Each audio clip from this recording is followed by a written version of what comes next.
La saison cycliste sur route touche à sa fin. L'heure des bilans est donc venue. 1 heure tout rond pour revenir sur cette année 2025. 1 heure pour évoquer les tops, les flops aussi de nos chroniqueurs. On connaît nos classiques, épisode 15. Bienvenue à toutes et à tous. Bonjour, bonsoir Cameron Vandenbroek, Jérôme Elgers, Kevin Papen et bonjour, bonsoir Rick Verbrugge, qui participe pour la première fois. On n'oublie jamais sa première fois.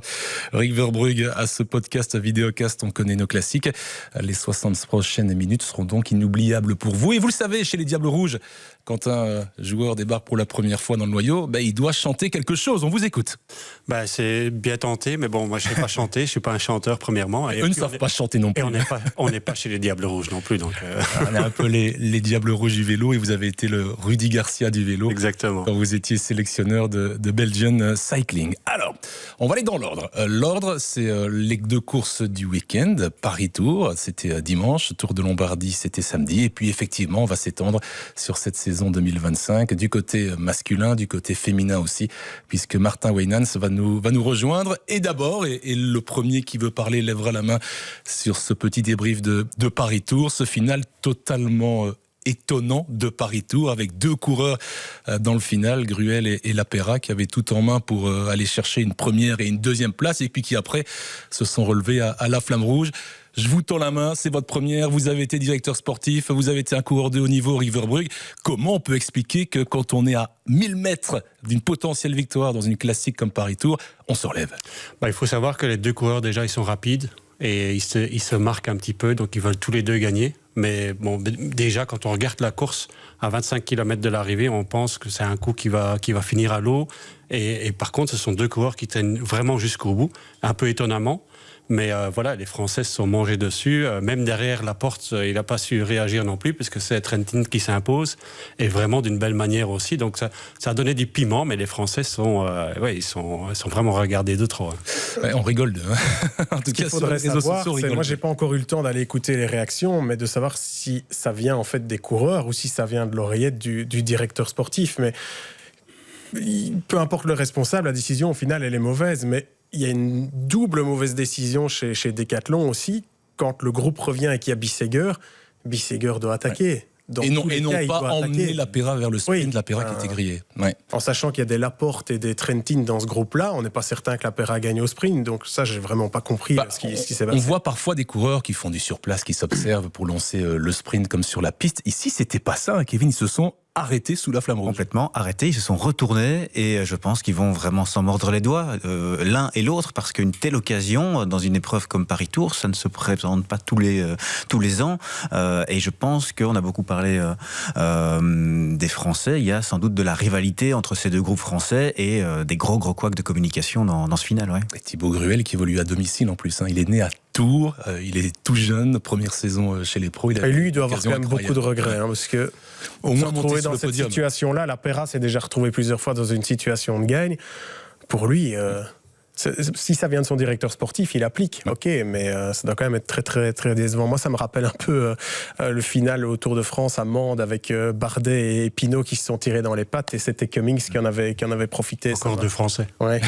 Mais c'est pour ça. Ouais. Ça m'a fait un petit sur peu une course en France aussi. Cette situation-là. Puis surtout rouler toute la journée pour en fait arriver à 2 et au dernier kilomètre complètement s'arrêter. Il y a qu'un mot, je pense, c'est ridicule. Et ça ne tue pas le ridicule, mais là, il y avait un peu du Mais là, ils vont s'en mordre les doigts comme... Et puis, c'est Papy Trentin qui s'impose. 36 ans, il a 17 ans de plus que Albert Philipson qui est monté sur la 3e marche du podium, qui lui en a 19, c'est quand même totalement dingue. Et il est le premier dans l'histoire, mais l'histoire elle est récente, des chemins de vigne à s'imposer sur les 2 circuits, sur le circuit traditionnel de Paris-Tour et sur les chemins de vigne. Ça, c'est quand même un signe chez ce coureur italien d'une longévité, d'un professionnalisme, d'un sens tactique, d'énormes capacités. Hier, il a donné quand même la morale et une petite fessée aux gamins qui étaient devant. Ouais, mais c'est vrai que Trentin, au plus la course elle est dure, au plus elle est dans son avantage. Il a un sprint qui n'est pas le meilleur sprinter au monde, mais quand la course est dure, il garde son meilleur sprint. C'est un peu un type Greg Van Avermaet qui va pas gagner un sprint massif, mais quand on arrive dans le final avec une course dure, là ils sont capables. Et puis l'expérience, c'est ce qui fait parler dans le final, parce que s'imposer dans ce sprint, c'était pas évident du tout. De la manière où ça s'est passé dans le dernier kilomètre, c'est là que l'expérience elle parle. Et un sprint étonnant que j'ai eu la chance de commenter avec Cyril Saugrain. J'ai envie de dire un sprint lent.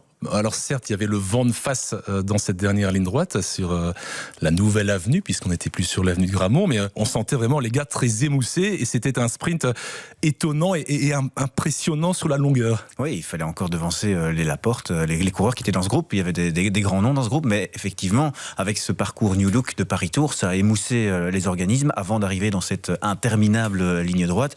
Et Trentin, c'est un vieux roublard, hein. Il a cette pointe de vitesse, il s'est imposé dans des étapes sur les grands tours. Les trois grands tours. Hein. Voilà. Ouais. Et il a encore et toujours, malgré les années, une excellente pointe de vitesse. Ouais. Et ça permet à Tudor de bien finir la saison. La victoire d'Alaphilippe à Québec et la victoire ici de Trentin du côté du Tour. Et un podium de Storer. Très bon week-end, donc, globalement, de l'équipe Tudor. Sur Gand-Wevelgem, Cameron, et je me tourne vers vous, depuis quelques années, on a introduit un équivalent des chemins de vigne, même s'il n'y a pas de vigne à Ploegstert et à Warneton, mais aussi des chemins de gravier, de terre. Chaque année, on se pose la question, on se repose la question de l'utilité de ces chemins sur Gand-Wevelgem. Votre avis sur Paris-Tours, ce n'est plus récent, hein. La première fois c'était en 2018. Est-ce que pour les coureurs de la génération actuelle, et vous vivez avec un coureur, Tim Merlier, de la génération actuelle, c'est désormais acquis, Paris-Tours égale chemin de vigne? C'est vrai qu'on s'est posé la question hier, parce que donc, quand on parlait de Dely, donc, il a eu sa crevaison. Est-ce que c'est utile ces chemins de vigne? Personnellement, je ne pense pas, parce que donc, maintenant les organisateurs essayent de tout le temps rajouter des difficultés. On l'a vu, on en a déjà parlé plusieurs fois cette saison, mais surtout toutes les courses, tous les parcours. Mais c'est vrai que ici, je trouve que c'est pas vraiment nécessaire, parce que on a vu des Durand, des Virenque, des Gilbert gagner donc sur l'ancien parcours. Donc maintenant, on a rajouté les vignes pour éviter un peu ce sprint, mais alors que les autres éditions, c'était pas forcément tout le temps un sprint. Donc pour moi ici, ce n'est pas vraiment nécessaire.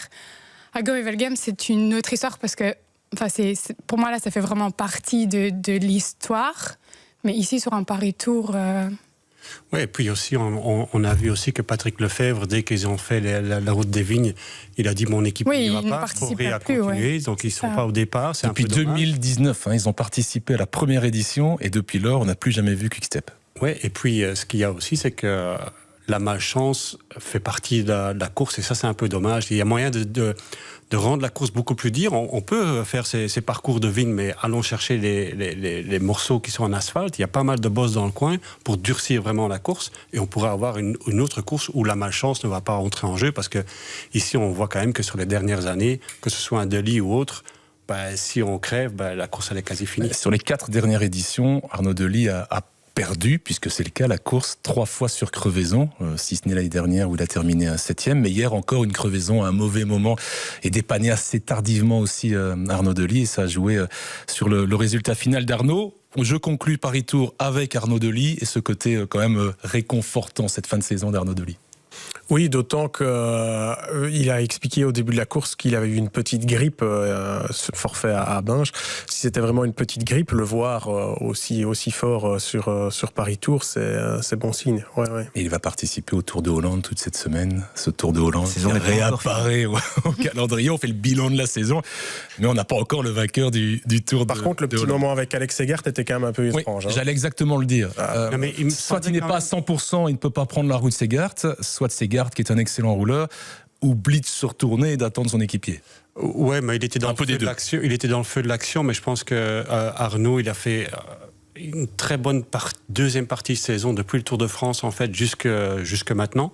Et alors, le fait de ne pas avoir participé à Binge, ça a quand même diminué un petit peu ses qualités. Et ça s'est vu quand même à Paris-Tours. Moi, je trouvais qu'il n'était pas aussi saignant que les autres. Mais voilà, un jour de course et c'est reparti. Donc, il reste encore le Tour de Hollande à parcourir. Donc, magnifique deuxième partie de saison de Arnaud Dely, et j'espère le voir comme ça au printemps, parce que c'est là que ça se joue vraiment. Alors, le Tour de Lombardie, vous y étiez, Kevin, avec Gérard Bullens, en prenant l'antenne à Tours avec Cyril Saugrain, avec un grand sourire. On a dit sur antenne, mais au moins ici, on ne connaît pas encore le nom du vainqueur en prenant l'antenne.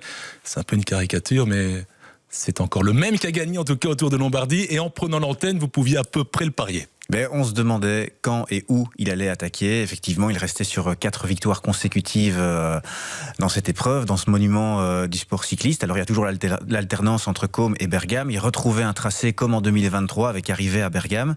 Et il s'est donc envolé à 36 km de l'arrivée. Mais c'est tout un travail, on l'a vu. Enfin, c'était un plan au millimètre avec toute la structure Emirates, avec un Sivakov qui a fait je ne sais combien de kilomètres en tête de peloton dans les ascensions. Et puis, il y a eu ce Majka qui disputait sa toute dernière épreuve de sa carrière, le Polonais, et quand il s'est écarté, dans ce trio qui emmenait le peloton à ce moment-là, intelligemment, Del Toro était dans la roue de Pogačar. Pogačar a accéléré, Del Toro s'est aussi écarté, et même si Remco avait voulu, mais il n'a pas pu, c'était impossible pour lui d'accélérer, il y avait ce vélo d'écart, et il n'avait pas la possibilité de rester directement en contact de Pogačar. Et après, Pogačar a fait du Pogačar pendant 36 km. Il fait cet effort au bon moment, dans une portion qui lui convient parfaitement, où il a l'explosivité pour le faire. Et une fois qu'il a fait le trou, qu'il a l'écart, il maintient cet écart, parce que derrière, Remco ne s'effondre pas. Il reste toujours autour de la minute. Il fait cet effort, malgré ses longues lignes droites interminables après la dernière bosse pour aller chercher la ville haute de Bergame. Mais l'écart est là, dans une partie du parcours qui convient à Pogačar. Alors, est-ce qu'à l'avenir, ils vont trouver une recette, un plan pour essayer de déstabiliser le Slovène d'une autre façon? Je ne sais pas. Mais en tout cas, si on reprend le plan 2025 et qu'on l'applique en 2026, il peut en gagner encore beaucoup des Tours de Lombardie. Et ici, on a évidemment cette multiplication des scénario, du scénario qui se reproduit chaque week-end, parce que ce qu'on a vécu sur le Tour de Lombardie, on l'a vécu à l'Euro en Ardèche, on l'a vécu à Kigali, et on ne trouve pas la solution. Peut-être que, mais il est moins surveillé que les Remco Evenepoel, qu'un Quinn Simmons avait trouvé en partie un début de solution. Il a en tout cas tenté quelque chose de très loin. Oui, un début de solution pour s'offrir un beau classement final. Il est 4e, un top 10, mais pas pour battre Pogačar. C'est impossible, parce que lui est déjà tellement fort. Et puis, comme l'a souligné Kevin, quand on voit le travail de son équipe derrière, franchement, là, sur papier, c'est impossible. Moi, ce que j'aimerais bien savoir, c'est sur les 3 dernières courses, donc Kigali, championnat du monde, championnat d'Europe et ici en Lombardie, à quel point est-ce qu'il a fait son effort à fond? Donc, il a creusé sa minute, mais ensuite, est-ce qu'il était à fond comme les autres qui chassaient derrière, ou est-ce qu'il était dans la gestion? Ça, c'est ce que j'aimerais savoir, parce que j'ai l'impression qu'il est encore de la réserve. Le regard moi, je pense que Pogačar, il est tout simplement imbattable quand il y a plus de 4000 mètres de dénivelé, comme par exemple sur un Tour de Lombardie. Mais il y a un coureur qui est capable de vraiment se rapprocher, c'est Evenepoel. Et maintenant, c'est à voir comment lui il va pouvoir gérer. Parce que j'aimerais quand même voir un Evenepoel qui passe un vrai hiver correctement. Parce que sur ces dernières années, c'est pas arrivé du tout. Et voir s'il peut arriver à la cheville de Pogačar, ça va être compliqué. Mais pour moi, c'est un des seuls coureurs qui est capable de le battre. Et de plus, il est belge. Donc, il faut vraiment espérer qu'il passe un bon hiver. Mais c'est vrai qu'un Pogačar, si la course elle est dure, il est quasi imbattable. D'autant que pour continuer la réflexion de Rick, c'est que la manière de rouler de Pogačar depuis 1 an et demi convient mieux à Remco, en fait, parce qu'il fait très peu d'attaques violentes comme il faisait par le passé. On se souvient de ses attaques Pogačar-Vingegaard dans le Tour de France, très violentes. Il a changé sa manière de rouler et d'attaquer. Il attaque maintenant assis sur la selle, au train. Théoriquement, ça convient mieux au style de Remco. J'ai vraiment l'impression que Pogačar, en fait, sur un tempo, à son seuil, il est 50 watts en plus que tout le peloton. Et il y a un Evenepoel qui est là à 20, 25, 30 watts peut-être de lui. Donc c'est le seul qui est en fait capable, et c'est le seul aussi qui est capable de lâcher le reste du peloton. Hein. C'est pas pour rien. C'est le meilleur du reste du monde, pour reprendre l'expression d'un Van Aert un jour. Écoutez, si Pogačar ne serait pas là, combien de courses est-ce qu'il aurait déjà gagné? Il serait champion du monde, champion d'Europe en ligne, il aurait gagné le Tour de Lombardie. C'est tout simplement incroyable. Ouais. Est-ce que cette situation commence, j'ai un peu la réponse, mais à jouer en défaveur du cyclisme, quand on lit évidemment les réactions du grand public notamment, mais aussi dans les médias? C'est vrai que pour le grand public, il y a une sorte de lassitude qui se crée. On entend souvent Pogačar au départ, moi je regarde plus la course. Avant on regardait les 100 derniers, maintenant avec humour, les téléspectateurs disent on regarde les 100 premiers et puis on éteint la télé. Oui, voilà, c'est ce qu'on entend souvent. Et nous, en tant qu'amateurs de cyclisme, moi, en tout cas, je me rends vraiment compte de la chance qu'on a de vivre dans cette époque-là. J'en avais déjà parlé, mais c'est pas dans toutes les générations qu'on a un coureur comme ça. Donc, comme maintenant, nous, on ressent ce que les gens ressentaient à l'époque de Merckx, par exemple. Mais à l'époque de Merckx, le public était aussi à un moment lassé. Voilà, et on avait vu au Tour de France, quand il avait reçu un coup de poing.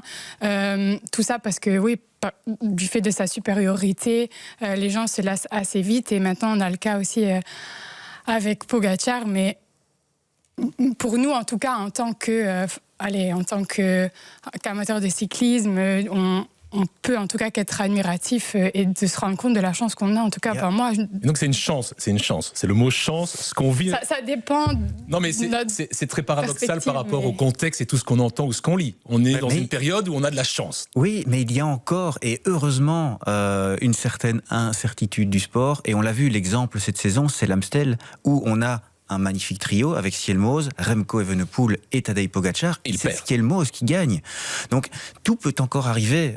Et même ce jour-là, aux Pays-Bas, il n'a pas placé une accélération qui lui a permis de se débarrasser de tout le monde. Ils sont arrivés à 3 et il y a eu un sprint. Et là, il a été devancé. Il n'a pas gagné Paris-Roubaix, même s'il y a eu évidemment des circonstances à réexpliquer, mais il n'a pas gagné Paris-Roubaix non plus. Il faut se raccrocher à ça et on a tendance peut-être, Rick, et c'est normal, hein, sur les résultats des dernières semaines, à oublier aussi et je mets des guillemets, mais les défaites de Pogačar. Oui, mais il n'y en a pas eu tellement. Hein. Non, certes. Non, je suis d'accord. Le problème, c'est vraiment que sur tout type de terrain, il peut s'imposer. Et ça donne une certaine lassitude aux téléspectateurs. Mais j'ai quand même l'impression que les équipes vont commencer à avoir une stratégie contre Pogačar, parce que c'est ce qui est en train d'arriver maintenant. Et c'est ce qu'il faut espérer maintenant aussi, c'est que, par exemple, un Evenepoel qui va chez Bora, que voilà, il va avoir quand même une équipe qui va être beaucoup plus solide, logiquement, que ce qu'il a eu par le passé, et qu'on puisse rapprocher, qu'il va y avoir d'autres stratégies qui vont se mettre en place. Les courses vont devenir très intéressantes dès le début de course, en fait. Et on a quelques équipes aussi qui se sont fameusement renforcées pour l'an prochain, et je ne dis pas que la nouvelle Décathlon va arriver directement au niveau du AE, mais c'est intéressant cet investissement. Hein, si la mayonnaise prend, il y a moyen d'aller titiller du moins et rendre les courses un petit peu plus excitantes, passionnantes, rajouter ce suspense qui fait l'essence du sport, Jérôme. Oui, c'est à souhaiter. Logiquement, Red Bull va monter d'un niveau, Visma sera toujours là. S'il peut y avoir un quatrième bloc avec Decathlon, oui. Mais par contre, ça va de nouveau creuser le fossé entre les grosses structures et les petites structures. Mais... Et on aura l'occasion d'en reparler tout à l'heure en évoquant le paysage cycliste belge qui va un peu évoluer l'hiver prochain avec les disparitions, fusions, rapprochements d'équipes. Alors, je vous ai demandé des petits devoirs que vous avez, j'espère, fait. Je vois que chacun est venu avec son petit papier, même Rick, pour sa première dans la classe. Il est au premier rang d'ailleurs, hein, il est tout près du professeur. Attention, je vous surveille le cancre. Petit devoir concernant vos tops et vos flops de la saison. Je parle bien des coureurs. Alors, on va pas pendant 3 heures parler de chaque coureur, mais moi, je veux vous entendre. Le premier, le deuxième, le troisième. Le premier, c'est celui qui vous a le plus plu. Le troisième, c'est le troisième qui vous a le plus plu. Et on fera la même chose, évidemment, avec le flop dans la foulée. On va être galant ou on commence par le cancre? Non, on va être galant. On va commencer par Cameron. Le 1, le 2, le 3 et 2 mots d'explication. Donc, le 1, sans surprise, Pogačar. Je pense qu'il ne faut même pas expliquer pourquoi il est en numéro 1. Le deuxième, c'est Mathieu Van Der Poel. Parce que, il a quand même battu Pogačar à Milan-San Remo. Encore un endroit où il n'a pas gagné, Pogačar. Voilà, Paris-Roubaix. Et voilà, c'est Mathieu Van Der Poel. Et en numéro 3, je vais mettre Pedersen parce que c'est vraiment un coureur à panache qui a roulé toute l'année. C'est un coureur comme on en a parlé aussi, mais il préfère les courses que les stages. On le voit, on le voit tout le temps à l'attaque, on le voit beaucoup. Son solo à Gand-Wevelgem, c'était magnifique. Il n'a pas pu faire le Tour de France. Il va chercher le maillot vert à la Vuelta, donc voilà, moi je le mets en 3e. Ce qui est bien, c'est qu'on a vraiment bossé du côté de Cameron, on est retourné dans les souvenirs du printemps, et j'espère, sans mettre la pression, que ce sera la même chose du côté masculin. Jérôme Elguers. Alors ça n'a pas beaucoup changé, on est sur la même longueur d'onde tous les deux. Moi, vous êtes côte à côte, il y en a un qui a copié sur lui. J'ai mis Pogačar avec surtout une image qui a vraiment marqué mon année, c'est cette chute au Strade Bianche, cette chute incroyable où il termine dans les buissons. Vous mettez n'importe quel autre coureur dans cette chute, je pense qu'il ressort avec une fracture de la clavicule et lui il sort du buisson saison et il gagne la course. Et puis, ça a fait un peu le fil de sa saison. Je ne suis pas certain des chiffres, mais j'ai l'impression que c'est l'année où Pogačar est tombé le plus, en tout cas des chutes quand même assez importantes, au Stradé, à Roubaix, dans le virage, quand Mathieu le pousse à la faute, et puis aussi au Tour de France, sur cette étape à Toulouse, où il y a eu ce fameux débat, est-ce qu'on attend ou pas Pogačar. Et l'année, finalement, où il tombe le plus, c'est l'année où il gagne le plus et où il fait le plus de gros succès. J'ai mis en 2 Van der Poel pour les mêmes raisons. C'est le seul qui a réussi vraiment à malmener Pogačar sur un terrain qui favorisait plus Van der Poel, c'est vrai, mais moi je me souviens de ce mano à mano dans Milan-San Remo, c'était vraiment un moment magnifique de la saison. Et puis en 3, j'ai choisi un duo pour un peu sortir de ce qui est convenu. J'ai choisi Brennan Magnier, 2 coureurs qu'on attendait, oui, mais peut-être pas à ce niveau-là. Donc voilà, deux gars qui ont quand même compilé pas mal de victoires et qui, sur le terrain des classiques, l'an prochain, seront là. Vous avez vu, discrètement, il a réussi à placer 4 coureurs. Comme si de rien n'était. On changeait les règles, on ne dit rien au professeur et on change les règles. Mais effectivement... Je changerai les règles aussi plus tard, vous allez voir. Difficile de séparer, en tout cas si on compare les saisons de Brennan et de Magnier, qui ont tous les deux à leur manière marqué cette saison 2025. Et on parle des défaite, je remets les guillemets, d'un Pogačar. On se souvient aussi d'un Van Aert qu'il a lâché, ça me revient évidemment du côté de Montmartre. Kevin Papen. Et moi, volontairement, je n'ai pas voulu mettre Pogačar dans ce top 3 parce qu'il a tellement dominé la saison que je voulais mettre en avant d'autres coureurs et un de ses équipiers, notamment Isaac Del Toro, tout jeune, mexicain de 21 ans, qui compte quand même pour sa 2e année professionnelle 15 succès. Il a raflé toute une série de semi-classiques italiennes là, en toute fin d'année et à 21 ans seulement, il a terminé 2e du Tour d'Italie, d'un grand tour. Donc il a la caisse déjà à son jeune âge pour pouvoir monter sur un podium sur une épreuve de 3 semaines, et il a même failli la gagner cette épreuve, parce que c'est vraiment en toute fin de course qu'il se fait devancer par Yates. Donc ça, c'était pour le regret d'un tel Toro, finalement, avec le talent qu'il a et ce que vous venez d'expliquer, c'est qu'il est chez UAE. Il est dans l'équipe de Pogačar, oui. Ce serait tellement excitant de le voir dans une autre équipe. Ça arrivera peut-être, mais il a un contrat à long terme. Alors, le 2e coureur, j'ai voulu mettre en avant un Belge, et Tim Merlier. Tim Merlier qui a encore été chercher un sacré paquet de victoires, une 15aine de victoires, 15 succès. Il a fait honneur à ce maillot de champion d'Europe, présent aussi tout au long de la saison, Tim, et qui garde une très très bonne pointe de vitesse. Il est toujours là et il restera dans cette structure avec un ADN Soudal Quick-Step encore plus marqué, classique la saison prochaine. On sait qu'il rêve de Paris-Roubaix. Ce sera peut-être l'année prochaine. Voilà, il a cette envie et il reste toujours aussi impressionnant au sprint. Tim Merlier, et donc il veut rester copain avec Cameron dans la classe. Vous voyez, dans une classe, il y a des élèves avec qui on s'entend moins bien, donc voilà, la récréation, vous jouerez à 2. Et alors le 3e choix, ça va peut-être un peu plus surprendre, mais je trouve que c'est vraiment un coureur qui au niveau international est sous-coté, mais que j'apprécie énormément pour ses coups de panache et les victoires qu'il est capable d'aller chercher. Et dans une saison où il a été marqué par une chute, il s'agit de Jonas Abrahamsen. Il a chuté juste avant le Tour, lors de la première étape du Tour de Belgique, avec une fracture de la clavicule, et un mois plus tard, il va chercher une victoire d'étape sur le Tour de France. Il ne compte que 4 succès professionnels à son palmarès. L'année passée, il avait remporté Paris-Bruxelles, la Bruxelles classique, et en costaud dans son style. Il a encore remporté 2 épreuves aussi le franco-belge ici dans les manches de la Coupe de Belgique. Mais cette victoire, qui est aussi la première victoire du Noix sur le Tour de France, elle a marqué les esprits, elle est impressionnante. Et puis après, un mois après une telle chute, il est là sur la grande boucle. Et Abrahamsen, je lui ai envie de le mettre à l'honneur aussi. Allez, un beau petit podium différent des autres. Bravo Kevin pour ce travail de week-end. De retour des Tours de Lombardie en plus. Il n'a pu travailler que dimanche, garçon. Samedi, il est occupé. Rick Verbrugge, vous avez eu tout votre week-end. Oui, j'ai pu réfléchir un peu. J'ai vu que là, ils se sont copiés un petit peu. Et je pense qu'ici, on est en train de se copier à nouveau. Donc à la rentrée prochaine, on vous change de place. Mon top 3, en fait, Pogačar, je ne pouvais pas l'enlever parce que quand vous nous demandez quel était le meilleur coureur, le top 3 on ne peut pas enlever Pogačar. Après, je rejoins complètement Cameron aussi avec Van der Poel et Pedersen qui pour moi, ça c'est vraiment les 2 coureurs qui ont fait la meilleure saison. Mais j'ai été chercher un peu des jeunes pour faire le 2e et 3e place, et c'est Del Toro. Pareil, parce que pour moi, il aurait dû gagner ce Giro. Je ne sais pas quelle bêtise il a fait là, mais il aurait dû le gagner, ce Giro. Il va aller en formation avec les 2 Français d'hier à Paris Tour, et on va leur expliquer. Ils vont devoir... Les cours de rattrapage, voilà. Mais par contre, sur la fin de saison aussi, toutes les courses en Italie, Del Toro, il était tout simplement impressionnant. Je pense que si au Lombardie, il n'était pas aussi bien que sur les autres courses, même s'il était présent, c'est tout simplement parce qu'il a couru 2 jours avant le Tour de Lombardie et que voilà, c'est quand même des efforts qui restent dans les jambes avant une Coupe du Monde comme ça. Donc Del Toro, pour moi, c'était vraiment une révélation. Et puis la troisième, je pense que si on va parler de révélation, c'est Seixas. Et j'ai voulu le mettre dans le top 3 parce que c'est quand même un coureur qui va aller dans l'avenir, qui va être présent. Quand on voit à son jeune âge ce qu'il a fait ici sur les championnats d'Europe, sur le Tour de Lombardie, mais aussi au Dauphiné, on peut commencer à penser, et là c'est Decathlon qui va devoir vraiment bien gérer ce phénomène, qu'on se rapproche d'Evenepoel et Pogačar. Et qu'on se rapproche côté français, parce qu'ils y pensent beaucoup, d'avoir trouvé enfin peut-être le successeur de Bernard Hinault. Je vous donne rapidement, parce que j'ai travaillé aussi sur la route du retour de Tours, mon top 3, Pogačar, on n'explique pas, en 1.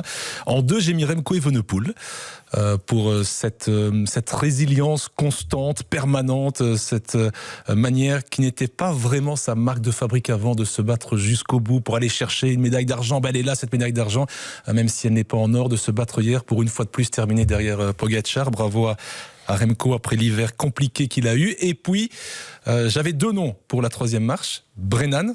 Changer les règles aussi, hein. Non, je vous explique. Non. Comme je passe en dernier, j'adapte et je barre au cas où. Donc je barre Brennan et je garde mon 2e nom, Arnaud Delis, un peu pour les mêmes raisons qu'Evenepoel, le côté résilience et cette fin de saison, après avoir été quand même pas mal critiqué, à juste titre je pense, mais avoir aussi appris de ses erreurs, et je pense qu'il est en train de gagner la maturité nécessaire pour réaliser une magnifique saison 2026. Voilà pour les top 3. Alors on va inverser un peu les rôles. 1, 2, 3, ce sera toi. Bam, Jérôme, le flop. J'ai été volontairement provocateur, j'ai mis Del Toro. Et ça me fait rire d'ailleurs qu'il soit sorti dans les tops. Ça, par contre, oui, qu'on ait un mec dans les deux. Évidemment, il a fait une super saison et il a plein de victoires. Mais moi, ce qui s'est passé au Giro, je n'avale pas ça. Je ne comprends toujours pas ce qui s'est passé. Avec Carapace. Je ne sais pas quelle est la part de responsabilité entre lui et ses directeurs sportifs et managers. Mais pour avoir vécu en direct ce moment-là, j'étais en congé, je regardais la course. Je me dis, mais c'est pas possible ce qui se passe là, quoi. Et ok, il y avait la rivalité sud-américaine avec Carapaz, mais ça, je comprends toujours pas. Le gars est quand même passé à côté de quelque chose d'énorme. Si ça vient de la voiture, le directeur sportif qui est dans la voiture, il doit être viré. On est d'accord. Il n'y a pas eu de DS viré dans la foulée. Donc je ne sais pas d'où ça vient, mais en tout cas, là, je trouve que c'est pour moi, et d'ailleurs, ce qui s'est passé avec l'Apéra... Il nous a rappelé un peu la même chose. Mais c'est la boulette de l'année pour moi, donc c'est pour ça que je choisis de le mettre en flop. Mais quel coureur? Oui, ça, on est d'accord là-dessus. J'ai choisi de mettre 2 équipes aussi. Les règles sont, franchement, sont faites pour être contournées. La même chose, hein. Parce que j'ai quand même été voir les équipes qui ont le moins gagné dans les équipes World Tour, c'est Picnic et Intermarché avec seulement 4 victoires chacune. C'est quand même très très peu. Et chez Intermarché, en plus, la star, le leader de l'équipe Girmay, n'a pas gagné. Donc 4 victoires, je trouve que c'est quand même très très peu pour ces 2 équipes-là qu'on n'a quasiment pas vues de la saison. Picnic va se consoler avec un bon tour de Oscar Only, mais voilà, chez Intermarché, c'est quand même problématique. Et puis j'ai quand même mis un coureur belge aussi, parce qu'il faut savoir être critique, et j'ai mis Thibaut Nys, parce que je trouve qu'on attendait quand même un peu plus de Thibaut Nys, qui n'a qu'une victoire entre guillemets cette année, qui a quand même raté son Tour de France. Il était là dans les deux courses chez nous, la Flèche Wallonne et Liège-Bastogne-Liège. Il a été faire quand même 2 top 10, mais on attendait peut-être un peu plus de Thibaut Nys. Je n'y avais pas pensé, mais Nys c'est l'un des coureurs qui devra prouver à nouveau en 2026, parce que le potentiel évidemment il est là. Kevin, un peu pour rebondir sur ce que Jérôme disait. Par rapport à ces 2 équipes, Picnic et Intermarché, moi j'ai choisi dans les flops au départ Binyam Girmay, effectivement, qui n'a pas pu véritablement confirmer l'excellente saison, son maillot vert sur le dernier tour en 2024, et donc aucun succès cette année pour le leader d'Intermarché. Oui, c'est dommageable évidemment pour la formation belge. Il a quand même accumulé quelques 2e places, mais voilà, la pièce aurait pu tomber aussi dans un autre sens, puisqu'on s'en souvient lors de la toute première étape du tour. Il est 2e derrière Philipsen. Évidemment, s'il prend le maillot jaune, ça change tout. Mais voilà, c'est comme ça. Donc Girmay. J'ai voulu aussi ajouter un coureur, mais j'aurais pu mettre d'autres sprinteurs. Jacobsen, qui semble très très transparent à 29 ans dans cette formation Picnic. Aucun succès. Très peu de jours de course aussi dans cette année. Et puis aussi, pour être un peu plus critique, sur un coureur belge. J'en attendais un petit peu plus d'un Maxime Van Gils pour sa première saison chez Red Bull, Bora. Saison qui a bien débuté. Puis voilà, après, il a bien commencé avec un succès, ensuite il a chuté. Il a quand même été chercher un très beau podium, il faut le dire, à la Classica San Sebastian. 2 victoires cette année, mais j'avais l'impression qu'en franchissant ce step-là, dans cette structure, on pouvait en attendre un peu plus dans les classiques. Ce sera peut-être pour... Mais comme quoi, changer d'équipe, et on croise les doigts pour Remco, qui va d'ailleurs devenir un équipier de Van Gils, pour Remco Evenepoel, mais changer d'équipe, ça n'est pas évident, et ça demande pour certains un peu plus de temps d'adaptation que pour d'autres. Rick Verbrugge. Écoutez, moi, mon flop numéro 1, c'est Van Gils, justement. Ah ben voilà, on sort. Parce que voilà, il a changé d'équipe, il a fait une saison magnifique l'année d'avant, et là il n'a pas su montrer ses meilleures qualités, en fait. C'est la faute à Van Gils ou la faute à l'équipe? Justement, c'est pour ça mon deuxième flop, c'est Lascano. Et il fait partie de la même équipe. C'est un coureur qui, sur les classiques, il était présent énormément, et cette année-ci, complètement transparent toute la saison. Aussi, hein. Lawrence Pitty, ça fait 3 transferts en fait chez Red Bull que ça n'a pas marché du tout. Et donc, je pense qu'il y a quand même une certaine responsabilité de l'équipe. C'est pas seulement les coureurs. Forcément, les résultats, c'est toujours individuel, mais je pense qu'ils ont quand même une certaine responsabilité. Pour ça, j'ai mis ces 2 coureurs-là. Quand on accueille, et là je fais la parenthèse avec le manager d'équipe que j'ai en face de moi, de nouveaux coureurs qui ont déjà un palmarès, qui veulent franchir un step, et on fait le parallélisme évidemment avec Remco Evenepoel qui va débarquer là, il y a des erreurs à ne pas commettre, on en a peut-être commis chez Red Bull.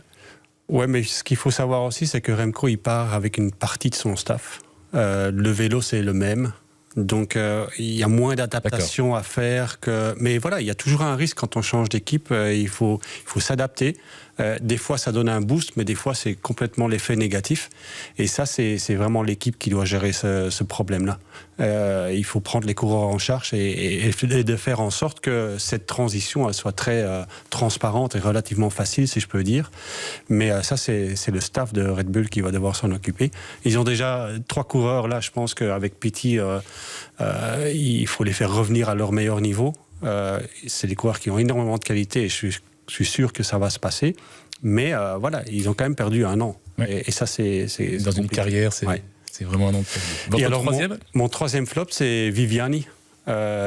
Parce qu'un transfert chez Lotto, que je me suis dit, mais pourquoi est-ce qu'ils ont été faire un transfert comme ça, Viviani, qu'est-ce qu'il va apporter à cette équipe? Et en effet, il n'a rien apporté. Une victoire, une victoire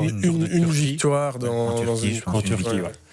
Et donc, voilà, je fais un petit peu le rapprochement là aussi avec Intermarché et Lotto. Parce que mauvaise saison d'Intermarché, Lotto qui n'a pas fait une bonne saison, si Dely ne sauve pas la deuxième partie de saison, ils sont inexistants. Et là, c'est 2 équipes qui ont été inexistantes sur une saison qui vont se retrouver ensemble. Et je suis quand même curieux de voir comment la sauce elle va prendre, parce qu'il va y avoir plus de complications que ce qu'on pense. Viviani qui a mis un terme à sa carrière, à l'instar, ils sont nombreux, dans les gars qui sprintaient et qui ont beaucoup gagné dans leur carrière, de Alexander Christophe et d'Arnaud Démare à Paris-Tours, où on a aussi vu qui a arrêté hier, Fraile et Castroviro, voilà, les 2 coureurs de l'équipe Ineos. Et puis on a vu quelques adieux aussi à Paris-Tours, quelques adieux à Benchimeba. Il y a quand même une génération qui disparaît ici, dans les coureurs qui ont beaucoup gagné ou moins, mais un peu une génération. Un peu logique aussi, parce qu'il y a très peu de place l'année prochaine. Avec la fusion Intermarché, les équipes qui disparaissent, il y a plus ou moins une centaine de coureurs, enfin c'est une estimation qui a été faite, plus ou moins une centaine de coureurs qui n'ont pas de contrat. Et ça veut dire que les coureurs qui sont un peu plus vieillissants, ils se disent mais je vais plus aller rouler dans une petite équipe, et donc on finit sa carrière. Cameron, votre flop 3. C'est difficile de passer en dernière. Ouais, mais vous êtes passé en première tout à l'heure. Attendez, moi, on veut bien être galant, mais il y a des limites. Mais j'avais mis Van Gils aussi, parce qu'en tant que Belge, donc, qui a quitté Lotto pour aller chez Bora, mais bon, cette saison, il n'a pas fait grand-chose. En deuxième, j'avais mis Lascano aussi. Vous avez téléphoné, il y a eu un truc. Parce que Lascano, il faut le placer en 2 jeux. Ouais. Il avait étonné tout le monde quand même pour ses qualités de Flandrien l'année passée. Et c'est vrai qu'on s'attendait à... Au Tour de France, il a fait un très très beau Tour de France. Et là, cette année, il n'a pas beaucoup de jours de course non plus. Et en 3e, je nuançais un peu ma 3e place parce que j'avais mis Girmay aussi. C'est vrai que c'est le leader en tout cas de son équipe, mais il y a quand même 0 victoire. c'est quand même fou, alors que l'année passée, il a quand même été maillot vert du Tour de France et il a gagné 3 victoires. Et quand on a une pointe de vitesse, en général, on en claque quelques-unes. Oui, voilà, c'est en tant que sprinter comme ça, de ce calibre, c'est quand même étonnant d'avoir 0 victoire cette saison. Donc, mais après, il s'est quand même battu, il a toujours été là, il a fait les courses, il a eu beaucoup de places d'honneur, mais il n'a pas eu 7 victoires. Donc c'est pour ça que je nuançais un peu ma 3e place, mais j'ai quand même placé. Voilà, c'est complet, même en passant en dernière ou en avant-dernière position, puisque je vous donne rapidement mon flop 3. Concernant Lascano, on a quand même des rumeurs ou des soupçons d'enquête du côté de l'Union cycliste internationale sur le passeport biologique du garçon. Il faut être complet et aussi en parler, et que peut-être que Borrance Grohe volontairement est un peu écarté Lascano des courses. Je pense aussi le fait d'être espagnol dans une formation qui est quand même allemande. Je pense que c'est vraiment deux le nord et le sud, les mentalités sont différentes. Donc sans aller chercher des jeux de mots, déjà rien que ça, c'est compliqué. Alors, le flop 3 rapidement, le mien, Carapace en 1, ça aurait pu être Del Toro, c'était l'un ou l'autre, mais je trouve que dans ce triste mano à mano sur le Giro, le plus expérimenté des deux aurait dû agir différemment et montrer l'exemple aux plus jeunes. En 1, Carapace, qui m'a aussi un petit peu déçu sur les mondiaux, où on avait annoncé un petit peu plus du garçon. En 2, ça sent un peu la fin, c'est Roglic, qui par son détachement habituel m'ennuie en fait. Le garçon, il a du talent, il a tout ce que vous voulez, mais je suis convaincu qu'il pourrait réaliser encore une autre saison avec une autre manière de rouler. Ou alors il profite de ses dernières saisons sur son vélo, voilà, avec un beau salaire à la clé. Mais quel talent, et ce détachement m'ennuie quelque part. C'est très personnel. Et puis en 3, Bini Girmay, pour les raisons que l'on a déjà données. La course qui vous a fait le plus vibrer, le moment, la course, ça peut être une étape, ça peut être une classique, qu'importe, ça peut être une course de gamin peut-être à laquelle vous avez assisté et où vous avez découvert la pépite de demain. Allez savoir, je vous écoute et on va commencer par Rick cette fois-ci. Écoutez, la pépite de demain, je vais la garder pour moi. Non, mais moi c'était... Pour moi, l'étape qui m'a le plus fait vibrer au Tour de France, c'est celle qu'Abrahamsen y gagne justement, où c'est Pogacar qui tombe aussi. À Toulouse. Et donc, moi, cette étape-là, j'ai vous êtes en bas les jours là, je me souviens. Palpitante, un coureur qui est magnifique en fait, parce qu'Abrahamsen, c'est vrai qu'on va citer 3-4 coureurs qui sont au-dessus du lot, Pogacar, Evenepoel, Van der Poel. Ce sont des coureurs, mais au niveau moteur, c'est un garçon qui a vraiment ces qualités-là aussi. C'est vrai qu'il gagne pas beaucoup, il doit adapter un peu sa manière de courir par rapport à ces grands champions-là, mais c'est peut-être de la seule manière qu'on puisse battre ces grands champions-là. Et donc à Abrahamsen, j'aimerais bien le voir sur les classiques de la même manière qu'on l'a vu sur le Tour de France. À Binche, il a essayé dans les 300 derniers mètres de surprendre tout le monde. Je pense. Donc qui n'essaye pas ne peut pas gagner. Et l'étape de Toulouse dont Rick parle, c'était un parcours quand même compliqué. Je ne sais pas si vous vous souvenez de la bosse là, à la fin. Il était avec Mauro Schmid, je crois, qui est plutôt un grimpeur. Donc au départ, moi je misais pas sur lui, mais il est vraiment allé la chercher cette victoire-là. Le jour où on a eu le plaquage rugby sur la ligne d'arrivée aussi. Kevin Papan. Moi c'est Van Aert, la 9e étape du Giro. À Sienne, sur une épreuve où tout a commencé pour lui, comme il le disait, c'est ici que je suis né. Podium en 2018, je pense, pour sa première participation au Strade Bianche. Puis il a gagné ces Strade Bianche et là symboliquement s'imposer dans cette étape du Tour d'Italie à Sienne après toutes ces galères, et surtout c'était sa première victoire après sa terrible chute sur le Tour d'Espagne de la saison précédente, sa blessure au genou. Et il y a eu toutes ces places d'honneur dans son printemps des classiques qui reste un excellent printemps. C'est pas parce qu'il y a eu beaucoup de 4e places qu'il n'a pas répondu présent, voilà. Mais aller chercher cette victoire en présence de la famille aussi, tout cela, il y avait énormément d'émotions dans cette victoire de Van Aert. On peut rajouter même Montmartre aussi, à Paris. Tout à fait, c'est dans le même esprit. C'est un peu dans le même esprit. Rick, peut-être que... Non, là vraiment, d'abord on lève la main. Ça se fait pas. On coupe pas le collègue, et puis pour aller donner une réponse qui peut-être allait sortir de l'autre côté. Je vais aller au rattrapage après. Non, mais là c'est le bonnet que je vais vous donner, c'est quand même incroyable. Cameron. Non, c'est bon, je veux plus. Voilà, elle va bouder. Vraiment, finir l'année comme ça. Montmartre. Bah oui, j'allais choisir. Allez-y, choisissez-le, assumez. Je choisis Van Aert aussi, parce que je pense qu'il nous a donné des frissons à tous, et nous en tant que Belges, il a quand même lâché le meilleur coureur du monde, ce qui n'est pas arrivé souvent cette année, comme on l'a déjà dit, qu'il lâche quand même comme ça dans la pluie en plus, la dernière étape du Tour de France avec autant de téléspectateurs, autant de public, c'était franchement un moment, oui, j'avais des frissons. Jérôme ? Et j'ai eu beaucoup de frissons à Montmartre aussi, mais je vais choisir ce dont je parlais tout à l'heure, le duel Van Der Poel-Pogačar sur San Remo. Donc c'est le seul gars qui nous sort une classique. Qui par moment, il faut le reconnaître aussi, avait un peu des allures de cyclisme PlayStation, parce que ça attaquait dans tous les sens. Et on se dit mais comment c'est possible ? Mais avec un Ghana qui revenait, enfin voilà, ce final-là était hyper passionnant. Oui, c'était l'un des San Remo les plus passionnants des dernières années, sans doute l'une des classiques les plus passionnantes aussi, alors qu'on dit parfois que l'on s'ennuie du côté de San Remo. Mais quand on voit par exemple Montmartre, parce que moi j'ai trouvé ça magnifique aussi et j'y ai pensé, mais c'est quand on voit aussi le panache de Pogačar par exemple, il aurait pu perdre le Tour de France sur cette étape de Montmartre parce qu'elle était dangereuse. Il aurait pu faire la Vingegaard et ne pas jouer dans la Exactement, donc quel coup de panache quand même du coureur, et ça sur une étape comme ça. Moi, la seule chose que je regretterais à Montmartre, en fait, c'est qu'on ait pris les temps avant. Parce que c'est une dernière étape. On se réjouissait d'avoir une dernière étape avec de l'enjeu. Effectivement, il n'y a pas eu d'enjeu. Il y a eu de l'enjeu. Oui, et Pogačar l'a joué aussi. Mais voilà, il y aurait eu un double enjeu dans cette étape-là. On aurait dû garder les temps à la ligne d'arrivée. Et de mon côté, j'avais aussi coché cette étape que j'ai eu la chance de commenter avec Rick en radio. Et des frissons comme cela aux commentaires, j'en ai pas eu souvent dans ma carrière. Donc l'étape de Montmartre, c'est aussi le moment de vous venez de recevoir votre médaille aussi. Mon petit trophée des 20 Tours de France. On a évoqué tout à l'heure les performances Tadej Pogačar et la lassitude qui pouvait un peu s'installer. Moi, je voulais vous entendre aussi sur la domination de l'équipe UAE. Parce qu'il n'y a pas que Pogačar, même si effectivement c'est lui qui ramène la majorité des victoires, mais on approche des 100 victoires. On a encore eu hier, même si ça ne compte pas, le titre de champion du monde de gravel de Florian Vermeersch, mais c'est quand même totalement dingue. Quasi 100 les victoires ramassées jadis par l'équipe Quick-Step, 40-50, on disait que c'était exceptionnel. Là, on a doublé, Cameron. Oui, c'est incroyable, et c'est aussi, pour moi, c'est avec le budget. Donc ils ont un énorme budget, ils sont capables de se payer des coureurs capables eux-mêmes de gagner des courses, mais qui jouent le rôle d'équipier. Donc c'est incroyable. Et après, quand par exemple ils ne doivent pas jouer le rôle d'équipier, chacun à son tour peut aller gagner telle ou telle course.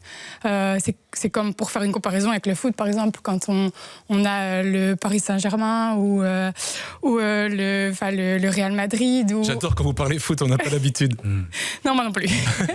Mais c'est pour faire une comparaison, ces équipes-là sont capables de s'acheter les meilleurs joueurs. Mais ici, c'est pareil avec UAE, et ils sont capables, ils ont le budget, ils ont un énorme budget, et ils ont les meilleurs coureurs du monde. Mais dans de telles situations, vous parlez du foot, ça arrive dans tous les sports collectifs, c'est aussi parfois une arme à double tranchant avec des gars qui ont du talent mais qui ne gagnent plus, mais qui sont au service d'un grand leader.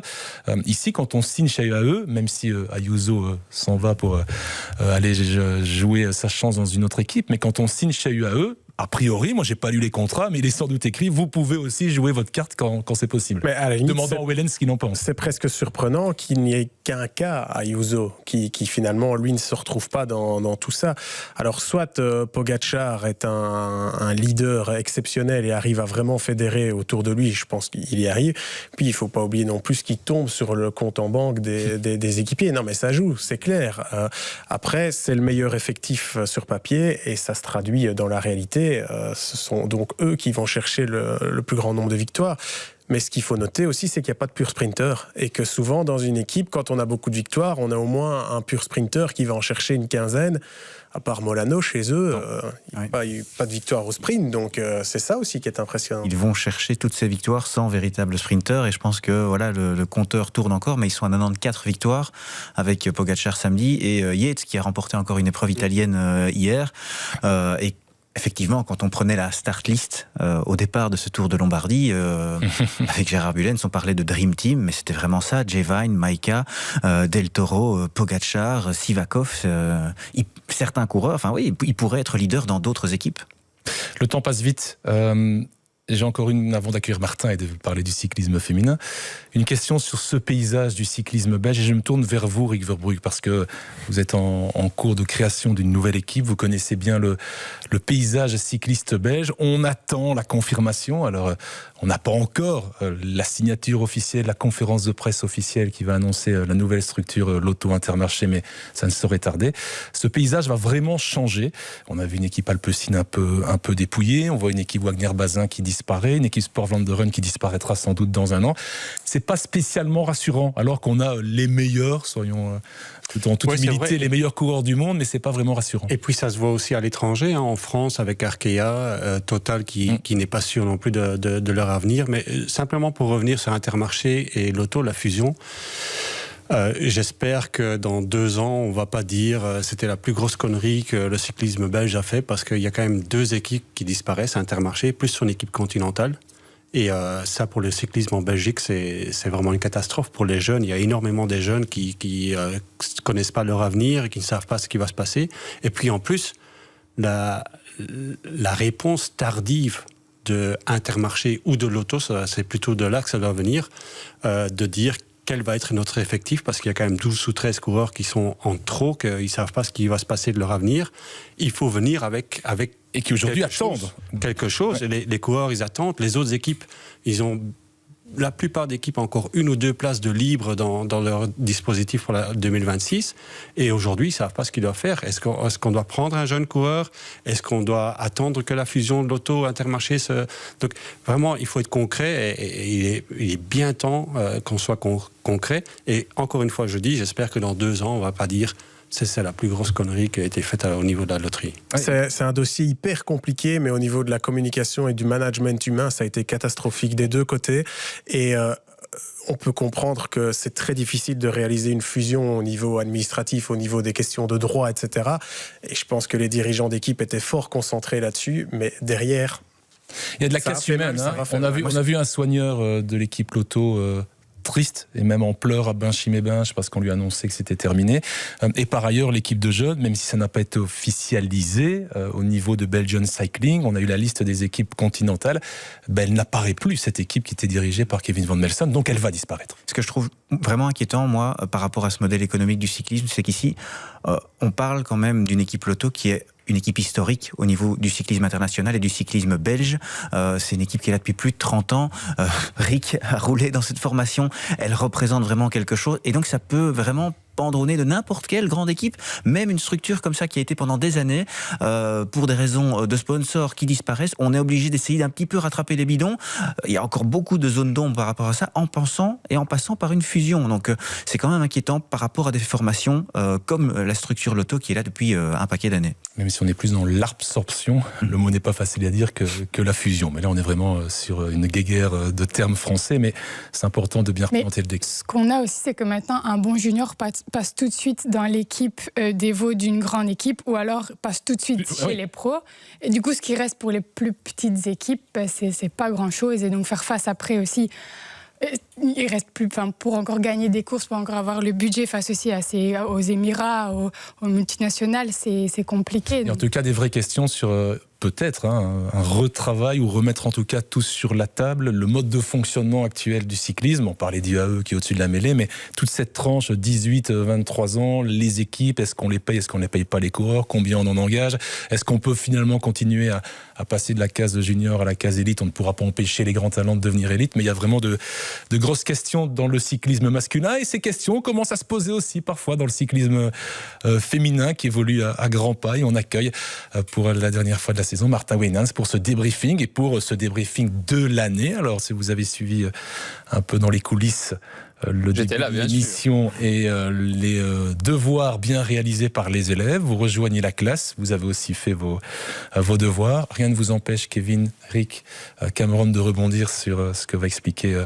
Martin. Martin, votre top 3 des coureuses donc de l'année 2025. Bonjour d'abord, et oui, le top 3... Vu que les règles n'étaient pas très claires, je les ai aussi un petit peu contournées. S'il vous plaît. J'ai pas fait les 3 coureuses, la meilleure, la deuxième, la troisième. J'ai fait celles qui, pour moi, ont marqué la saison. Allez-y. Donc, il y a pour moi le comeback de l'année qui est Pauline Ferrand-Prévot avec sa victoire à Paris-Roubaix et forcément au Tour de France, qui est son chef-d'œuvre de l'année. C'est pas la meilleure coureuse de l'année, mais c'est celle qui, avec son comeback, a réussi le meilleur retour dans le peloton. Il y a celle qui a gagné le plus de l'année, ça on peut pas passer à côté. Lorena Wiebes, elle est invincible dans les sprints. C'est 25 victoires cette saison. Si on compare par rapport au peloton masculin, il faut pas toujours comparer, mais elle gagne vraiment systématiquement dès qu'il y a un sprint. Elle a plus perdu un sprint depuis le Tour de France de l'année dernière. Ça n'existe pas chez les garçons. Ça n'existe pas. Et surtout, même Merlier perd parfois des elle gagne souvent avec beaucoup d'avance, donc elle est vraiment au-dessus du lot et elle a aidé SD Worx à gagner beaucoup de courses cette année. Et la troisième, j'ai longtemps hésité parce qu'il y avait beaucoup de postulantes. J'ai pensé à Kim Lecourt, j'ai pensé à Demi Vollering, mais j'ai choisi celle qui pour moi a fait la plus grosse progression cette année, c'est-à-dire Marlène Reuser, deuxième de la Vuelta, deuxième du Giro, qui venait d'un rôle d'équipière. On savait qu'elle avait du talent, mais passer leader chez Movistar et faire ces résultats-là, avec en plus titre de championne du monde chrono et championne d'Europe chrono. Mais donc la meilleure progression à 34 ans. Oui, elle a commencé très tard aussi. Elle a commencé le vélo sérieusement en 2019. Mais oui, elle vient de loin après une carrière universitaire, puisqu'elle est médecin. C'est ce qu'on remarque assez souvent dans le cyclisme féminin, pour comparer avec le cyclisme masculin. Les filles sont un peu plus fortes plus tard, ou en tout cas deviennent plus fortes plus tard, je trouve. Elles peuvent encore arriver plus tard. Voilà. Il y a encore des deuxièmes carrières qui ont fait d'autres sports avant, notamment Elise Chabet qui a fait les JO en kayak, par exemple. Et puis il y a quand même un gros trou en fait entre la catégorie junior et la catégorie élite. Si les dames ont besoin justement de 4-5 ans de plus que les hommes pour arriver à maturité, cette catégorie de U23 n'existe pas. Ils ont fait, c'est vrai que sur les championnats du monde, pour la première fois isolée. Mais c'est quand même un gros souci dans le cyclisme féminin. Pour la progression des jeunes, mais là on peut faire un podcast spécifique sur la manière dont on peut gérer les jeunes, puisqu'effectivement tous les juniors passent au World Tour et la marche est sans doute un peu grande pour beaucoup. Ce que vous venez d'expliquer est rassurant parce que Cameron Van Den Broek reprend sa carrière de coureuse à pied et les Jeux Olympiques 2028 à son grand âge devraient être un bel objectif. Je redeviens sérieux, quoique, on était peut-être sérieux. Vous courez quand même très vite. Votre flop 3, Martin. Je me suis creusé un petit peu la tête et j'ai été trouvé Chiara Consoni qui était une sprinteuse souvent bien placée, qui gagnait quelques courses les dernières saisons et qui était passée chez Canyon Schramm pour justement avoir un petit peu plus d'entourage autour d'elle. Elle a pratiquement pas gagné cette année, donc on peut considérer qu'elle n'a pas réussi le step qu'on attendait d'elle. Plus que son frère Simone Consoni d'ailleurs, qui ne performe moins que ce qu'on pouvait annoncer quand il était jeune dans les sprints. Autre sprinteuse, Charlotte Kohl, qui a une saison très compliquée, la seule, la dernière, à avoir battu Wiebes, une des rares à pouvoir la battre. Cette année, ça a été très, très compliqué. Elle a bien gagné une fois une étape du Tour de Belgique, mais ça allait tellement pas bien non plus qu'elle a changé d'équipe en cours de saison. Elle a terminé 4e à Binche-Timé-Binche pour sa première course avec Phoenix de Koenig. Elle doit être à un autre niveau la saison prochaine. Et la plus grosse déception pour moi, c'est Gaia Realini. Alors, c'est peut-être pas le nom que vous allez tilter tout de suite, mais elle était sur le podium des 2 des 3 grands tours il y a 2 ans, en 2023. C'est une des meilleures grimpeuses, une petite grimpeuse de poche comme ça, qui a déjà fait top 3 à la Flèche Wallonne aussi, qui était encore dans le top 10 du Tour de France et du Giro l'année dernière et qui fait pas une place dans le top 20, toutes courses confondues cette saison. Donc, ça, une explication on la peut courir et elle fait même partie des punis qui doivent aller faire les dernières épreuves en Chine, les dernières épreuves pour le tour de la saison. Donc, je pense qu'il y en a quelques-uns qui sont heureux d'y aller pour la découverte du pays, mais pour le reste, ça sent un peu la punition. Alors, nous, on a beaucoup parlé évidemment des images, et notamment cette image de Montmartre avec Van Aert sur le tour masculin. Dans le cyclisme féminin, on a eu de grands moments, et je suis impatient de découvrir l'image, le moment que vous retenez, qui vous a fait peut-être aux commentaires ou peut-être devant votre télé frissonner, Martin. C'était aux commentaires et c'était pas si loin que ça puisque c'était d'ici de Bruxelles, puisque c'était à Liège, c'est Liège-Bastogne-Liège, parce qu'il y a cette course qui est quand même historique pour le cyclisme avec la personnalité de Kim Lecourt qu'on a vraiment découverte, la Mauricienne qui avec ce maillot presque de championne du monde gagne, et puis c'était une course où il y avait tout, des rebondissements, côté belge on était là avec des grandes ambitions pour Kopecky qui s'accroche, qui se fait lâcher dans le haut de la Roche au Faucon. À ce moment-là elle se fait passer par Kim Lecourt qui revient et elle arrive à joindre le groupe de tête, un sprint avec notamment Vollering et Kerbaol, et Peter Selge était à 4 et la victoire de cette coureuse qu'on a appris à découvrir tout au long de la saison et qui dans la suite aussi a fait un super Tour de France. Donc pour la symbolique historique et la victoire africaine dans un monument, elle méritait la mention. Et je me souviens avoir assisté à la conférence de presse de l'équipe Soudal Quickstep ou AG Insurance Quickstep, AG Insurance Soudal. Voilà, la veille ou l'avant-veille de ce Liège-Bastogne-Liège. Et à côté de Remco Evenepoel, l'équipe avait décidé d'inviter Kim Lecourt-Pinard et elle n'a pas dû répondre à beaucoup de questions puisqu'aucun journaliste ne lui en a posé. Et c'était un peu particulier pour elle de se dire je suis là, je n'intéresse personne. Je vous avoue que je suis le cyclisme féminin mais de façon moins précise que vous. Je me suis dit tiens, qui est cette fille? Et le lendemain ou le surlendemain, elle gagne. Voilà, elle gagne et je me suis dit tiens, à l'avenir, je lui reposerai quelques questions. Et en plus, elle a un super parcours. Elle a été toquée à toutes les portes World Tour à 29 ans et puis finalement, elle a reçu sa chance. Et donc, voilà, c'est aussi toute la personnalité de cette bien cadré par Yo Lindor aussi du côté du staff. Et on l'avait suivi.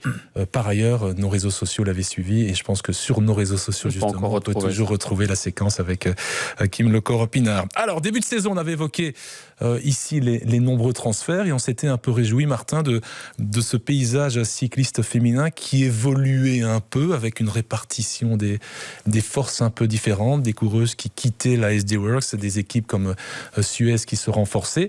C'était au mois de février, voilà, on en avait discuté dans notre premier numéro. On est au mois d'octobre. Est-ce que tous ces changements se sont confirmés ? Tous, pas tous, puisque l'équipe qui gagne le plus encore cette année, c'est encore SD Works, avec 48 succès au total, dont les 25 de Weebuzz, ou près de 50% des victoires. C'est porté par cette coureuse-là, c'est porté par les classiques et les courses d'un jour principalement, ou les victoires d'étapes. C'est la seule équipe qui gagne 2 étapes à chaque fois dans chaque tour. C'est quand même une belle régularité, avec des courses différentes en plus. Mais dans les courses par étapes, elles sont quasiment absentes au niveau des classements généraux, puisque les leaders, Rösser, Vollering, Nick Fischer-Black, qui fait 2e des championnats du monde, sont partis faire des résultats aussi dans d'autres équipes, on en a parlé. Et donc, elles n'ont gagné qu'un classement, c'est aussi Maclédis Tour récemment, mais c'est plutôt une course typée pour les sprinteuses. Donc là, elles ont perdu un pan de leur victoire, qui fait qu'elles ont une vingtaine de victoires de moins que les années précédentes. Mais ça reste celle qui gagne l'équipe qui gagne le mieux, le plus. Mais c'est pas la première équipe au classement UCI. C'est la première fois depuis 2020 que ça arrive. Donc il y a quand même une conséquence. Et c'est la meilleure saison de FDJ Suez qui bat son record de victoire. C'est le cas aussi pour l'équipe de Lisa Longo-Borghini ou la formation AG qui, en plus de faire 12 victoires, fait des belles victoires puisqu'il y a des étapes dans les grands tours, le monument dont on a parlé avec Liège-Bastogne-Liège. Et j'ai une dernière question et on ne peut pas ne pas parler de Lotte Kopecky qui n'est donc plus championne du monde et ça lui fera peut-être du bien de ne plus avoir cette pression-là. Mais voilà, votre opinion sur cette saison mi-figue, mi-raisin, hein. On ne va pas non plus totalement assassiner Lotte Kopecky, mais cette saison-ci n'était quand même pas exceptionnelle. Je me suis refusé à la mettre dans le flop. Pas par chauvinisme exacerbé, mais quand on gagne le Tour des Flandres avec le maillot de championne du monde, on ne peut pas non plus dire que la saison est complètement ratée. Il faut rappeler ça parce qu'on a déjà oublié. Et toutes les victoires qu'elle a aidé Weebuzz à gagner, sans Remo notamment, pour ne donner que celui-là, et Wevelgem au printemps, elle était très présente aussi. Et aussi parce qu'il y a, comme souvent, des explications, des blessures, des choix qui ont été faits de son côté par rapport à sa préparation. Elle a déjà commencé à tirer les enseignements de ces différents choix. Elle a eu beaucoup moins de chance avec ses chutes et des conséquences relativement graves, une fracture de des vertèbres ici encore récemment, qui ont fait qu'elle elle n'a pas été au niveau espéré. Je pense, je me trompe peut-être, je n'en ai pas parlé avec elle, mais que ces choix qui n'étaient pas nécessairement les bons, notamment en termes qui ne fonctionnaient pas avec elle, notamment en termes de régime alimentaire, vont nous ramener vers une Lotte Kopecky plutôt année 2023, avec mode classique. Si ça passe sur un grand tour, tant mieux, mais elle se mettra peut-être plus Martel en tête. C'est pas un hasard si elle a repris après le Tour de France par la piste son premier amour. Je pense qu'on va la revoir faire ce qu'elle aime vraiment. Et je pense qu'elle a tout à fait les capacités de redevenir ce qu'elle était, c'est-à-dire la meilleure coureuse de course d'un jour du monde. Et on croise les doigts pour elle, évidemment, en 2026. Lotte Kopecky de retour au plus haut niveau. Je résume, mais Martin a dit que ça allait se produire comme ça, donc on fait confiance à Martin en caricaturant sa pensée. Merci à toutes et à tous. Juste un point rapide avant de se quitter, même si ça remonte à il y a 2 semaines, parce que Cameron a gagné, donc il faut le signaler. Évidemment, le prono de l'Euro côté masculin et côté féminin. Et dans les 2 cas, il faut avouer qu'avec Pogacar en 1 et Evenepoel en 2 sur l'Euro, vous aviez le meilleur prono côté masculin. Et du côté féminin, en plaçant Vollering, Van der Breggen sur le podium, peut-être pas à la bonne place, mais sur le podium, vous aviez aussi eu le nez assez fin, même si, et je le répète, ça manque de panache, mais ce sont des pronos qui fonctionnent et qui vous ramènent C'est un peu mauvais perdant. la reconnaissance du public et de tous vos confrères et consoeurs dans la classe. Merci Eric Verwey pour cette première. Vous reviendrez? Merci à vous, bien sûr. Allez, vous m'invitez. Je vous donne un bon 9 sur 10 pour la première. Merci Kevin Papen. Avec plaisir. Merci Martin. Merci. Merci Cameron, merci à Jérôme Elgers, merci à Laurent Bruvier, merci aussi en régie, évidemment à Delphine Canon, Thierry Delrue et Christian Mazui. On connaît nos classiques à retrouver sur Ovio, YouTube, sur vos plateformes de téléchargement préférées évidemment. Et on se retrouve, attention, prenez note, pour le tout dernier numéro de la saison, dans une dizaine de jours, dans la foulée de la présentation du parcours, des parcours d'ailleurs, Tour de France 2026, masculin et féminin. À très vite.